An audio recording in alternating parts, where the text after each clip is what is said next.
মধ্যপ্রাচ্যের বিস্ফোরণ নামে খ্যাত ইসরায়েলকে নিয়ে আজকে এমন একটা ঘটনা বলবো যা শুধু মধ্যপ্রাচ্য নয়, পুরো বিশ্বের ভৌগোলিক রাজনীতিকে কাঁপিয়ে দিতে পারে। ইসরায়েল নামের রাষ্ট্রটি, যে রাষ্ট্র নিজেকে মধ্যপ্রাচ্যের সবচেয়ে শক্তিশালী সামরিক শক্তি মনে করে, সেই রাষ্ট্রের মানুষরাই আজ দলে দলে লাখে লাখে দেশ ছেড়ে পালাচ্ছে। হ্যাঁ বন্ধুরা, এই কথাটা কোনো মজা নয়, গুজবও নয়। এটা প্রমাণ করেছে Times of Israel, Haaretz, Reuters, Guardian, AP news এর মতো বিশ্বের প্রথম সারির সংবাদ মাধ্যমগুলো। তাহলে কি অচিরেই ইসরায়েল রাষ্ট্র হুড়মুড় করে ভেঙে পড়তে চলেছে? এই প্রশ্নটি আজ সারা পৃথিবীর বিশেষজ্ঞ মহলের। চলুন আমরা আজকে এই হতে যাওয়া ইসরায়েলি রাষ্ট্রের পতনের মূল কারণগুলো জেনে নেই। দীর্ঘদিন ধরে চলা যুদ্ধ, অর্থনৈতিক সংকট, আমেরিকার ইসরায়েল রাষ্ট্রকে নতুন করে আর আর্থিক সাহায্য দিতে না চাওয়া, সারা পৃথিবীর মানুষের কাছ থেকে বিচ্ছিন্ন হয়ে যাওয়া ইসরায়েল রাষ্ট্র। কারণ ইসরায়েল রাষ্ট্রের যে অমানবিক বর্বরতা, সেই বর্বরতা দেখে সারা পৃথিবীর মানুষ যখন প্যালেস্টাইনের হয়ে রাস্তায় নেমে প্রতিবাদ জানাচ্ছে, যখন ইন্টারন্যাশনাল ক্রিমিনাল কোর্ট ইসরায়েল রাষ্ট্রের প্রধানমন্ত্রী বেনিয়ামিন নেতানিয়াহুর নামে অ্যারেস্ট ওয়ারেন্ট জারি করেছে, যখন নতুন প্রজন্মের ইহুদি যুবকরা এই জায়ানিজম আদর্শ থেকে মুখ ফিরিয়ে নিয়ে তারা যখন ফিলিস্তিনি মানুষদের প্রতি সহমর্মিতা দেখাচ্ছে, ঠিক এই জায়গায় দাঁড়িয়ে ইসরায়েলের অধিকাংশ শিক্ষিত মানুষ তারা ইসরায়েল রাষ্ট্রকে নিজেদের জন্য আর নিরাপদ মনে করছে না। তারা মনে করছে না ইসরায়েল রাষ্ট্রের কোনো ভবিষ্যৎ রয়েছে। তারা এখন মানসিকভাবে বিপর্যস্ত, দ্বিধাগ্রস্ত। তাই ইসরায়েলি পরিচয়ে তারা কেবলমাত্র তাদের বেঁচে থাকার সম্বল বলে ভাবতে পারছে না। তারা এখন যে করেই হোক ইউরোপের কোনো একটি রাষ্ট্রের পাসপোর্ট নিয়ে বাঁচতে চাইছে। আর তারই প্রমাণ মিলল ২৭ এবং ২৮ নভেম্বর ইসরায়েলের তেল আবিবে পর্তুগিজ দূতাবাসের বাইরে। কয়েক কিলোমিটার লম্বা ইসরায়েলের লাইন, হাজার হাজার মানুষ দাঁড়িয়ে অপেক্ষমান পর্তুগালের একটি পাসপোর্ট পাওয়ার জন্য। ভিসার ডেট নেওয়ার জন্য দাঁড়িয়ে আছে অপেক্ষমান সবাই। চলুন একে একে দেখি ঠিক কী কারণে ইসরায়েলের ভেতর শুরু হয়েছে ম্যাস এক্সোডাস, অর্থাৎ দেশ ত্যাগের সুনামি। ২০২৪ সালের শেষে এবং ২০২৫ সালের শুরুতে ইউরোপের বিভিন্ন দূতাবাসের সামনে তেল আবিবে দেখা গেছে ভয়ঙ্কর দৃশ্য। পর্তুগিজ দূতাবাসের সামনে মানুষের লাইন কয়েক কিলোমিটার পর্যন্ত লম্বা হয়েছিল। কিন্তু কেন? কারণ ২০১৫ সালে পর্তুগাল সরকার ঘোষণা করেছিল ১৫১৬ খ্রিস্টাব্দে যে সমস্ত ইহুদি পর্তুগালে বাস করতেন, যাদেরকে বিতাড়িত করা হয়েছিল, যাদের সেফারডিক জুইশ বংশধর রয়েছে, যারা এখন ইসরায়েলে বসবাস করছেন, তারা নাগরিকত্ব চাইতে পারেন। এই সুযোগ ধরেই ইসরায়েল এখন মরিয়া হয়ে পর্তুগালের নাগরিকত্ব চাইছে। রয়টার্স তাদের রিপোর্টে বলছে হাজার হাজার ইসরায়েলি ২০২৩ থেকে ২০২৫ সালের মধ্যে শুধু পর্তুগাল পাসপোর্টের আবেদন করেছে। কিন্তু শুধু পর্তুগাল নয়, Poland, Germany, Spain, Italy, France সবখানেই ইসরায়েলিরা বিদেশি পাসপোর্ট পাওয়ার জন্য লাইন দিচ্ছে। কেন মানুষ পালাচ্ছে? ইসরায়েলিরা বলছে দেশ আর নিরাপদ নেই। এর পেছনে কিছু কারণও তারা প্রদর্শন করেছে। প্রথমত, ২ বছর ধরে চলমান যুদ্ধ, নিরবচ্ছিন্ন রকেট আক্রমণ, হামাস, হিজবুল্লাহ, ইরান বিভিন্ন দিক থেকে তারা আক্রমণ করছে আর আকাশে ঘন ঘন সাইরেন বাজছে। অনেকেই ঘরে বা ঘরের বাহিরে বাংকার বানিয়ে রাখছে। অনেক শহর রাতের পর রাত অন্ধকারে থাকে। ইসরায়েল রাষ্ট্রকে তারা ত্যাগ করে বিদেশে গিয়ে নিরাপত্তা খুঁজতে চাইছে। যে রাষ্ট্র এতদিন ধরে আরব ভূমিতে একটার পর একটা গণহত্যা চালিয়েছে, একটার পর একটা রাষ্ট্রের কণ্ঠ রোধ করেছে, সেই ইসরায়েল রাষ্ট্র আজ নিজেই নিজের ঘরেই বিপন্ন।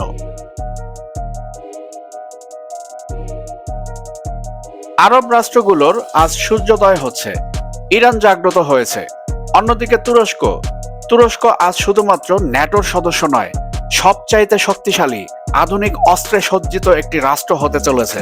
তারা বর্তমানে পৃথিবীর সবচাইতে শক্তিশালী ড্রোন আবিষ্কার করেছে, যে ড্রোন কোনো মানুষ ছাড়াই আকাশে গিয়ে ফাইটার জেটকে ধ্বংস করতে পারে। আর এই আবিষ্কারের ফলেই টনক নড়েছে ইসরায়েলের। ইসরায়েল রাষ্ট্র তার যে একচ্ছত্র সামরিক আধিপত্য ছিল মধ্যপ্রাচ্যে, সেই আধিপত্যই খর্ব হচ্ছে একের পর এক। মধ্যপ্রাচ্যের রাষ্ট্রগুলো এখন আর্থিকভাবে বিকশিত হচ্ছে। দুবাই, শারজাহ, জেদ্দা, দোহার মতো শহর এখন পৃথিবীর প্রথম সারির শহর, যারা লন্ডন, প্যারিসের মতো শহরগুলোকে পেছনে ফেলে আর্থিক বিকাশে এগিয়ে চলেছে। আর তখনই কপালে চিন্তার ভাঁজ পড়েছে ইসরায়েলিদের, কারণ ইসরায়েলের অর্থনৈতিক বিকাশ স্থিমিত। অন্তহীন যুদ্ধের ফলে ইসরায়েলের অর্থনীতি ভেঙে পড়েছে। দ্বিতীয়ত, অর্থনৈতিক পতন। টাইমস অফ ইসরায়েলের স্বীকারোক্তি, ইসরায়েলি অর্থনীতি 2024 থেকে 2025 সালে ভয়ঙ্কর ধাক্কা খেয়েছে। এপি নিউজ জানিয়েছে, হাজারে হাজারে ব্যবসা বন্ধ, টেক কোম্পানিগুলো বিদেশ চলে যাচ্ছে, বিদেশি বিনিয়োগ হিমশিম খাচ্ছে, যুদ্ধ খরচে বাজেট ভেঙে পড়ছে। ইসরায়েলের যারা ধনী মানুষ, 40% ট্যাক্স যারা ইসরায়েলের সরকারকে প্রদান করে, তাদের মধ্যে ইতিমধ্যে 20% মানুষ যারা ধনী, যারা ইনভেস্টমেন্ট করে বিভিন্ন ব্যবসায়, তারা এখন ইসরায়েল ছেড়ে ইউরোপে ব্যবসা করছে, ইউরোপে বিনিয়োগ করছে তাদের ভবিষ্যৎকে সুরক্ষিত রাখতে। ইসরায়েলকে তারা কোনোভাবেই ব্যবসার নিরাপদ দেশ বলে ভাবতে পারছে না। কেন ইসরায়েলকে নিরাপদ মনে করছে না? কারণ এটি ইসরায়েলি কোম্পানি। এই খবর যদি পৃথিবীর মানুষ জানতে পারে, সেই পণ্য বয়কট হচ্ছে বিশ্বজুড়ে। এখন ইসরায়েলি পণ্য বয়কট করছে প্রত্যেক সচেতন মানুষ, প্রত্যেক দেশের মানুষ। কারণ ইসরায়েল রাষ্ট্র নিরীহ মানুষকে খুন করবে, শিশুদের খুন করবে, নারীকে খুন করবে ওই ব্যবসায়ীর পয়সায়। তাই পৃথিবীর এক বড় অংশের জনমত এখন ইসরায়েল রাষ্ট্রের বিরুদ্ধে। তাই স্বাভাবিকভাবেই ইসরায়েলের যারা ধনী মানুষ, তারা তাদের অর্থকে সুরক্ষিত রাখার জন্য ইউরোপের কোম্পানিগুলোতে ইনভেস্ট করছে, ইউরোপের কোম্পানিগুলোর পোশাকে নিজেদের হাজির করছে, যাতে করে তাদের ব্যবসা ভেঙে না পড়ে। আর এসব কারণেই আমরা এটা অনায়াসে বলতে পারি, ইসরায়েল রাষ্ট্রের অর্থনৈতিক বিপর্যয় সামনে এবং খুব দ্রুত। এবার আসি সবচাইতে গুরুত্বপূর্ণ পয়েন্টে, ব্রেন ড্রেন বা শিক্ষিত তরুণদের মহাপলায়ন। টাইমস অফ ইসরায়েল এবং গার্ডিয়ান বলছে, হাজার হাজার ইঞ্জিনিয়ার, হাজার হাজার সফটওয়্যার ডেভেলপার, হাজার হাজার ডাক্তার, এরা সবাই ইসরায়েল দেশ ছেড়ে পলায়ন করছে। 2023 সালে 400 ডাক্তার দেশ ছেড়েছে, 2024 সালে প্রায় 800 ডাক্তার ইসরায়েল ছেড়েছে, 2025 সালে সেই সংখ্যা আরও বৃদ্ধি পেয়েছে। আজ থেকে 30 বছর আগে সারা পৃথিবীতে বসবাসকারী যারা মেধাবী ইহুদি ছিল, তারা ইসরায়েল রাষ্ট্রে দল বেঁধে এসেছিল ইসরায়েলকে একটি শক্তিশালী রাষ্ট্র বানানোর কাজ করতে। আজ তারাই এবং তাদের সন্তানরাই উল্টো পথে হাঁটছে। ইসরায়েলের যারা সবচেয়ে মেধাবী, যারা স্টিম পিএইচডি, যারা সায়েন্স, টেকনোলজি, ইঞ্জিনিয়ারিং এবং ম্যাথমেটিক্সে পিএইচডি হোল্ডার, এরকম 633 জন মানুষ, তারা ইসরায়েলকে চিরতরে বিদায় জানিয়ে ইউরোপে পাড়ি জমিয়েছে আমেরিকাতে 19,000 গ্র্যাজুয়েট, 19,000 গ্র্যাজুয়েট, ইসরায়েলি গ্র্যাজুয়েট, ইসরায়েলের বিভিন্ন বিশ্ববিদ্যালয় থেকে এই ডিগ্রি তারা অর্জন করেছিল। আজ তারাই দেশ ছাড়ছে 3,000 ইঞ্জিনিয়ার এবং ডাক্তার। শুধুমাত্র 2023 সালে 400 ডাক্তার ইসরায়েল ছেড়েছে এবং 2024 সালে 800, এবং সেই সাথে সাথে 2025 সালে এর সংখ্যা আরও বৃদ্ধি পেয়েছে, কিন্তু ইসরায়েল সরকার তা প্রকাশ করছে না। 2025 সালে এই দেশ ছাড়ার সংখ্যাটা কত, এটা ইসরায়েল প্রকাশ করতে পারছে না। বিভিন্ন সূত্র থেকে জানা যাচ্ছে, প্রায় 1500 ডাক্তার 2025 সালে ইসরায়েল রাষ্ট্রকে ত্যাগ করেছে চিরতরে। ফলে ইসরায়েলে এখন ইতিমধ্যেই ডাক্তারের সংকট দেখা দিচ্ছে গুরুত্বপূর্ণ দক্ষ ইঞ্জিনিয়ারদের। ফলে ইসরায়েলের নতুন উন্নয়ন বাধাপ্রাপ্ত। আর যখন উন্নয়ন থেমে যায়, তখনই ধ্বংসযাত্রা শুরু হয়। ইসরায়েল ত্যাগ করার আরেকটি গুরুত্বপূর্ণ কারণ হচ্ছে ইসরায়েলের ভেতরের ভয়। ইসরায়েলের মানুষ বলছে, যদি যুদ্ধ আরও দীর্ঘ হয়, যদি হিজবুল্লাহ পুরো উত্তর সীমান্ত দখল করে, যদি ইরান সরাসরি আক্রমণ করে, যদি আমেরিকা আর সাহায্য না দেয়, তাহলে কি হবে? আর এই ভয়টাই এখন বাস্তব। কারণ যুক্তরাষ্ট্র অলরেডি ঘোষণা দিয়েছে, তারা ইসরায়েলকে আগের মতো অগাধ আর্থিক সাহায্য আর দিতে পারবে না। অর্থাৎ ইসরায়েলের জন্য আন্তর্জাতিক নিরাপত্তা নির্ভরতা এখন ভেঙে যাচ্ছে। সর্বশেষ, তরুণ প্রজন্মের মানসিক বিপর্যয়। হারেটস জানিয়েছে, ইসরায়েলের তরুণ প্রজন্মের বড় অংশই এখন দেশের ভবিষ্যৎ নিয়ে হতাশ। তাদের বক্তব্য, এই দেশে শান্তি নেই, ভবিষ্যৎ নেই, সন্তান বড় করতে ভয় লাগে, ইউরোপ অনেক বেশি নিরাপদ লাগছে। ফলে 18 থেকে 30 বছর বয়সী তরুণেরা সবচাইতে বেশি বিদেশে পালাচ্ছে। প্রায় 56% ইসরায়েলি ইউরোপের পাসপোর্ট পাওয়ার জন্য আবেদন করেছে। আমেরিকাতে মাত্র 5 বছর আগেই অধিকাংশ আমেরিকাবাসী মনে করত ইসরায়েল রাষ্ট্রকে সমর্থন করা, সাহায্য করা তাদের নৈতিক দায়িত্ব ও কর্তব্য। আর আজ আমেরিকাতে সেখানে মাত্র 33% মানুষ মনে করছেন তারা ইসরায়েলের বন্ধু, ইসরায়েলকে সাহায্য করতে হবে। অন্যদিকে প্যালেস্টাইন রাষ্ট্রের অস্তিত্বের কথা আমেরিকা কখনো স্বীকারই করেনি। কিন্তু সেই আমেরিকাতে আজ 34% আমেরিকাবাসী এখন তারা প্যালেস্টাইন রাষ্ট্রের রাষ্ট্রীয় স্বীকৃতির দাবি করছে। তারা রাস্তায় নেমে আন্দোলন করছে। চিত্র পুরো বদলে গিয়েছে। তাই আমেরিকা আগামী দিনে কোনোভাবেই ইসরায়েলকে অর্থনৈতিকভাবে সাহায্য করতে পারবে না। আর এখানেই ইসরায়েল রাষ্ট্রের ভবিষ্যৎটা হুড়মুড় করে তাসের ঘরের মতো ভেঙে পড়ার আশঙ্কা করছেন খোদ ইসরায়েলবাসীরাই। পরিশেষে যেটা সবচাইতে গুরুত্বপূর্ণ, 1920-এর দশকে একটি বিশুদ্ধ ইহুদি রাষ্ট্র আরব ভূমিতে তৈরি করার যে ডাক দিয়েছিল ইহুদি নেতারা, আর সেই ডাকে সারা পৃথিবীর বিশেষ করে ইউরোপে বসবাসকারী হাজার হাজার ইহুদি যখন আরব ভূমিতে এসে ফিলিস্তিনিদের খুন করে তাদের নিজের বাড়ি ঘর থেকে বিতাড়িত করে এই পরভূমে নিজ আবাসভূমি তৈরি করেছিল, সেই ইসরায়েলিরাই আজ 100 বছর পরে এসে বুঝতে পেরেছে তারা এত সন্ত্রাসের মধ্য দিয়েও ইসরায়েল রাষ্ট্রকে নিরাপদ, শক্তিশালী করে তৈরি করতে পারেনি।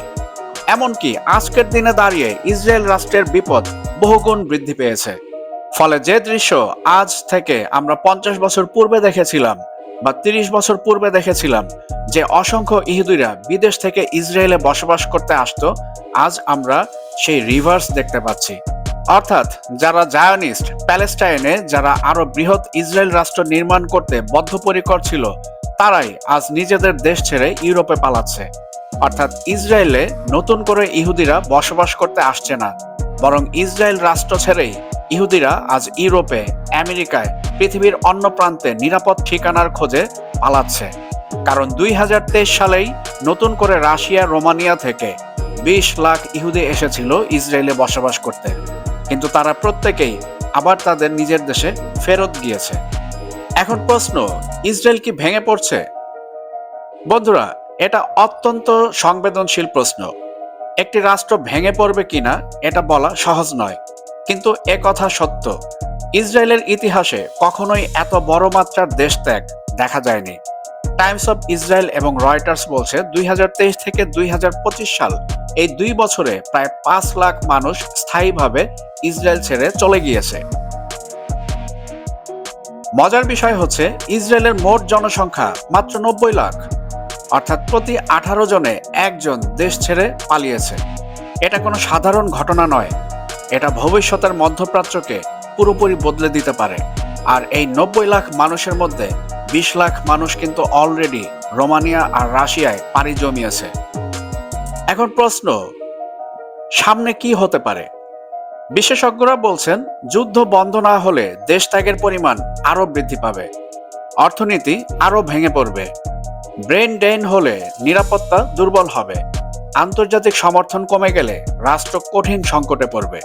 অর্থাৎ ইসরায়েল এমন এক সময়ের দিকে যাচ্ছে যেখানে রাজনৈতিক ভাঙন, অর্থনৈতিক বিপর্যয় এবং যুদ্ধের চাপ, 3টা সমস্যাই একসাথে আঘাত হানছে। বন্ধুরা, একটা রাষ্ট্র শুধু সেনাবাহিনীর উপর দাঁড়িয়ে থাকতে পারে না। একটা রাষ্ট্র বেঁচে থাকে নাগরিকদের উপর, আর সেই নাগরিকরাই যদি দলে দলে পালিয়ে যায় তাহলে যে কোনো রাষ্ট্রই অস্থিতিশীল হয়ে পড়ে। ইসরায়েলের সামনে যে ঝড় আসছে তা শুধু মধ্যপ্রাচ্য নয়, বিশ্ব রাজনীতির মানচিত্রকেও বদলে দিতে পারে। বন্ধুগণ, ভিডিও আজকে আর দীর্ঘায়িত করছি না। আমাদের ভিডিও ভালো লাগলে অবশ্যই লাইক ও শেয়ার করবেন, আর আমাদের চ্যানেলটি সাবস্ক্রাইব করে all bell icon notification on করে আমাদের সাথেই থাকবেন। দেখা হবে পরবর্তী ভিডিওতে। ততক্ষণ পর্যন্ত সবাই ভালো থাকবেন, সুস্থ থাকবেন।